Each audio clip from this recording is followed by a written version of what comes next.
ప్రతిష్టాత్మక యాషెస్ సిరీస్లో తొలి గెలుపు నమోదు చేసింది ఇంగ్లాండ్. మెల్బోర్న్లో జరిగిన బాక్సింగ్ డే టెస్ట్లో ఆస్ట్రేలియాపై 4 వికెట్ల తేడాతో ఇంగ్లాండ్ విజయం సాధించింది. 14 ఏళ్ల తర్వాత ఆస్ట్రేలియా గడ్డపై టెస్ట్ మ్యాచ్ గెలిచింది ఇంగ్లాండ్. 2010-11 యాషెస్ సిరీస్లో చివరిసారిగా గెలుపు నమోదైంది. ఇక బాక్సింగ్ డే టెస్ట్లో బౌలర్ల ఆధిపత్యం స్పష్టంగా కనిపిస్తోంది. 2 రోజుల్లోనే బాక్సింగ్ డే టెస్ట్ మ్యాచ్ అయిపోయింది అనంటే దానికి సంబంధించి చూడొచ్చు ఏ విధంగా జరిగిందో. 2 రోజుల్లోనే 36 వికెట్లు కుప్పకూలినటువంటి సందర్భం ఉంది. పిచ్పై విమర్శలు గుప్పిస్తున్నారు ఆసీస్ క్రికెటర్లు. ఇదేం పిచ్ అంటూ ఆసీస్ కెప్టెన్ స్టీవ్ స్మిత్ అసంతృప్తి వ్యక్తం చేశాడు. ఆస్ట్రేలియా స్కోర్ మొదటి ఇన్నింగ్స్లో 152, రెండో ఇన్నింగ్స్లో 132 కాలౌట్ అయింది. ఇక ఇంగ్లాండ్ స్కోర్ మొదటి ఇన్నింగ్స్లో 110, రెండో ఇన్నింగ్స్లో 178 పరుగులకు 6 వికెట్ల తేడాతో టార్గెట్ని ఛేదించినటువంటి పరిస్థితి అయితే ఉంది. 5 టెస్టుల సిరీస్లో 3-1తో లీడ్లో ఉంది ఆసీస్. ఇక సిడ్నీలో 2026 జనవరి 4న చివరి టెస్ట్ మ్యాచ్ ప్రారంభం కానుంది. దీనిపై మరిన్ని అప్డేట్స్ మా కరెస్పాండెంట్ వెంకట్ అందిస్తారు. వెంకట్, మొన్నటి వరకు వివాదాలే చూసాం. దీన్ని వింత కింద చూడాలా, లేకపోతే బౌలర్ల ఆధిపత్యమా, లేకపోతే ఇంగ్లాండ్ 3 మ్యాచ్లు వరుసగా ఓడిపోయి 4వ మ్యాచ్లో కసిగా ఆడింది కాబట్టి ఆ స్థాయిలో వికెట్లు నమోదయ్యాయి అనేటువంటి మాట, అలాగే పిచ్కి సంబంధించి కూడా వస్తున్నటువంటి విమర్శలు, 2 జట్లు కూడా బౌలింగ్ అద్భుతంగా చేశాయి అనేటువంటి మరొక మాట కూడా వస్తున్నటువంటి పరిస్థితి. ఏ విధంగా చూడాలి? వింత కింద చూడాలా, లేకపోతే దీన్ని వివాదం కింద చూడాలంటారా? ఎస్ మురళి, మనం టెస్ట్ క్రికెట్ అంటే రెగ్యులర్ గా ఫాలో అవుతున్నాం కాబట్టి పిచ్లకు సంబంధించి ఆస్ట్రేలియా కొన్ని ఎక్స్ట్రాలు మాట్లాడుతూ ఉంటారు. చాలా సందర్భాల్లో మనం అబ్జర్వ్ చేస్తే క్రికెట్ ఆస్ట్రేలియా కానీ, లేదంటే ఇంగ్లాండ్ కానీ, లేదంటే కొంత సౌత్ ఆఫ్రికా, వీళ్ళందరూ ఈ చైనా కంట్రీస్ అన్ని కూడా వాళ్ళేదో 5 రోజులు టెస్ట్ క్రికెట్ ను బతికించినట్టు మాట్లాడుతూ ఉంటారు. చాలా సందర్భాల్లో నేను చూశాను.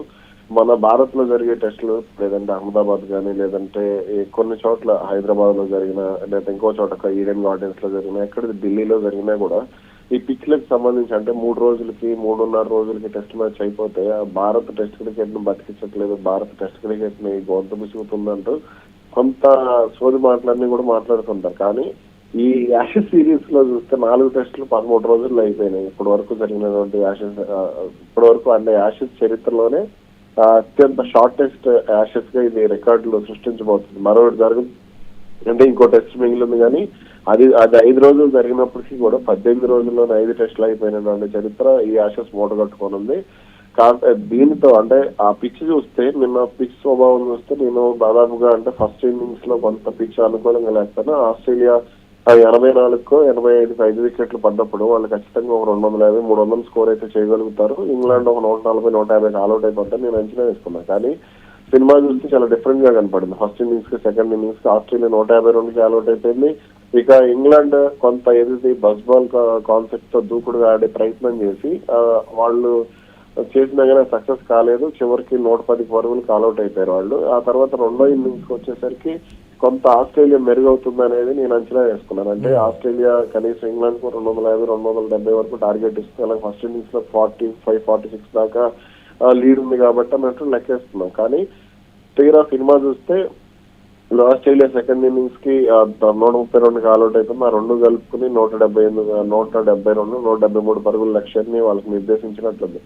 ఇక్కడ పిచ్ వైఫల్యం అనేది అంటే ఆ పిచ్ క్యూరేటర్ కానీ, అంటే భారత్ లో మన క్యూరేటర్ లో తిట్టేటప్పుడు బెంగళూరు కానీ, లేదంటే పూణే పిచ్ కి సంబంధించి కానీ, ముంబై వాంకడేకి కానీ, ఇట్లా కటక్ పిచ్ కి సంబంధించి కానీ, ఇట్లా ఏదైతే విమర్శలు చేస్తూ ఉంటారో వాళ్ళు ఒకసారి ఏదైతే ఈ యాషెస్ సిరీస్ కోసం, ప్రతిష్టాత్మకమైనటువంటి యాషెస్ సిరీస్ కోసం తయారు చేస్తున్నటువంటి పిచ్లు ఎంత దరిద్రంగా ఉన్నాయి, ఎంత వరస్ట్ గా ఉన్నాయని క్రికెట్ ఆస్ట్రేలియా ఒకసారి పునరాలోచించుకోవాల్సిన అవసరం అనేది ఉంది. ఇప్పుడు వాళ్ళు మన పిచ్ల గురించి వాళ్ళ ఆస్ట్రేలియన్ మీడియా పతాక శీర్షికల్లో మెయిన్ హెడ్డింగ్స్ పెట్టి అక్కడ ఆస్ట్రేలియాలో ఎటువంటి సమస్యలు లేనట్టుగా దాని గురించి పెద్ద హెడ్డింగ్స్ పెట్టి ఆస్ట్రేలియన్ క్రికెట్ రాస్తూ ఉంటుంది. కానీ ఈ పిచ్లు ఏదైతే ఉన్నాయో, ఇప్పుడు యాషెస్ సిరీస్ కోసం రెడీ చేసినటువంటి పిచ్లు ఏవైతే ఉన్నాయో, అసలు క్రికెట్ మీద టెస్ట్ క్రికెట్ సాధారణంగా మన ఫస్ట్ మ్యాచ్ చూసుకుంటే 2 రోజులకో 3 రోజులకో అయిపోయినట్టుంది. అది కూడా చాలా తక్కువ బాల్స్ లోనే 800 బాల్స్ కూడా ఆడలేదు ఆ రోజు. 707 బాల్స్, 800 మనమే మాట్లాడుకున్నాం దాని గురించి. 730 బాల్స్ వాడినట్లున్నారు ఫస్ట్ మ్యాచ్. దానికి సంబంధించి కూడా ఆ ట్రావిస్ హెడ్ రెండో ఇన్నింగ్స్ లో సెంచరీ చేయడం అంతా కూడా జరిగింది ఫస్ట్ మ్యాచ్ కి సంబంధించి. అలా 3వ రోజు టికెట్లు కొనుక్కున్న వాళ్ళందరికీ కూడా రిఫండ్ చేసుకోవాల్సిన పరిస్థితి వచ్చింది క్రికెట్ ఆస్ట్రేలియా. ఇలాంటి పిచ్ లో ఉన్నప్పుడు అసలు అంటే దీన్ని 3 డే టెస్ట్ మ్యాచ్ అని ఉంటే బాగుండేది. 3 డే కాదు, అసలు 2 డే టెస్ట్ మ్యాచ్ అన్నా బాగానే ఉండేదేమో. అంటే మొత్తానికి 3 డే అని పెట్టుకుంటే ఇంకా సూపర్ ఉండేది. అసలు ఈ మొదటి రోజు 20 వికెట్లు పడిపోవటం, ఇంకో 2-3 ఓవర్లు ఉంటే ఇంకో 2-3 వికెట్లు పడి ఉన్నాయి ఫస్ట్ డేనే. ఇక సెకండ్ డే వచ్చేసరికి ఆస్ట్రేలియా ప్రతిఘటిస్తుంది. కనీసం అంటే అన్ని పిచ్చుల్లాగే తమకు అనుగుణంగానే తయారు చేసుకున్నారు. కాకపోతే ఇది ఆస్ట్రేలియా విషయంలో బూమరాంగ్ అయిందనేటువంటి విమర్శలు కూడా ఉన్నాయి. సొంత దేశంలో ఉన్నటువంటి పిచ్చుల మీదే కెప్టెన్ ఆ స్థాయిలో విమర్శిస్తున్నాడు అంటే దీన్ని ఎలా చూడాలంటారు మనం? ఎస్ మురళి, ఇక్కడ మనం ఆస్ట్రేలియా ఏంటంటే ఫస్ట్ నుంచి కూడా ఒకసారి వాళ్ళ మ్యాప్ చూసుకుంటే కొంత అది ఎలా ఉంటుందనంటే వాళ్ళు ఒక డిఫరెంట్ అంటే ఆటగాళ్ళకు ఇప్పుడు విదేశీ ఆటగాళ్ళు కొంత టైమింగ్స్ అలవాటు పడకుండా ఉండే విధంగా వాళ్ళు ప్లాన్ చేసుకుంటూ ఉంటారు. ఇప్పుడు ఇక్కడ కూడా అదే జరిగిందని మనం చెప్పుకోవచ్చు. ఎందుకు అంటే ఇప్పుడు ఫస్ట్ మ్యాచ్ ఎట్లాగో పెర్త్లో పెడతారో అట్లా కోస్ట్ ఏరియా మొత్తం కూడా ఏ అడిలైడ్ కానీ లేదంటే సిడ్నీ కానీ ఇట్లా బ్రిస్బేన్ ఇట్లా ఈ విధంగా అంటే చుట్టూ తిప్పుతారనమాట. ఎక్కడైతే క్రికెట్ ఆటకు వచ్చిన వాళ్ళ దేశంలో ఆటకు వచ్చిన వాళ్ళందరినీ కూడా చుట్టూ తిప్పి ఆడిస్తారు దేశంలో. కాబట్టి పెద్ద టైమింగ్స్ ఒక రకంగా ఉంటాయి, క్వీన్స్లాండ్కి వెళ్ళేసరికి టైమింగ్స్ ఒక రకంగా ఉంటాయి, మళ్ళీ సిడ్నీ టైంకి వచ్చేసరికి సిడ్నీలో కొంత డిఫరెంట్ టైమింగ్స్ ఉంటుంది. అదేవిధంగా మళ్ళీ అడిలైడ్కి వచ్చేసరికి మళ్ళీ పెర్త్కు తగ్గట్టుగా పరిస్థితులు కొంత ఉంటాయి.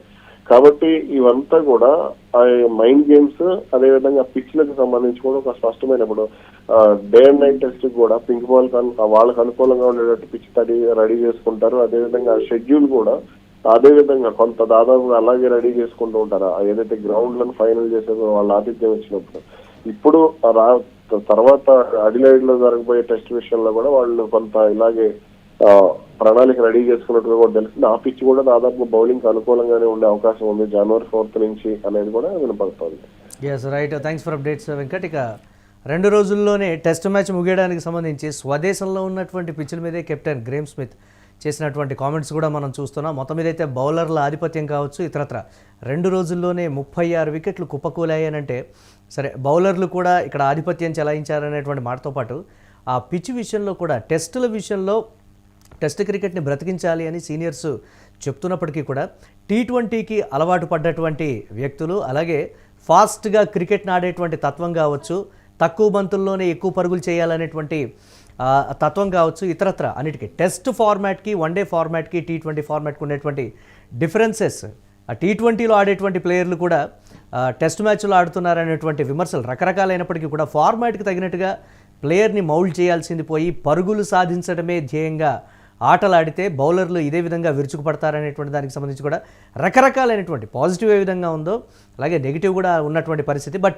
ఆస్ట్రేలియా ఈసారి వేసుకున్నటువంటి అంచనా ఆస్ట్రేలియాకే బూమరాంగ్ అయిందనేటువంటి విమర్శలు అయితే వ్యక్తమవుతున్నటువంటి బిగ్ బ్రేక్ న్యూస్ చూస్తున్నాం.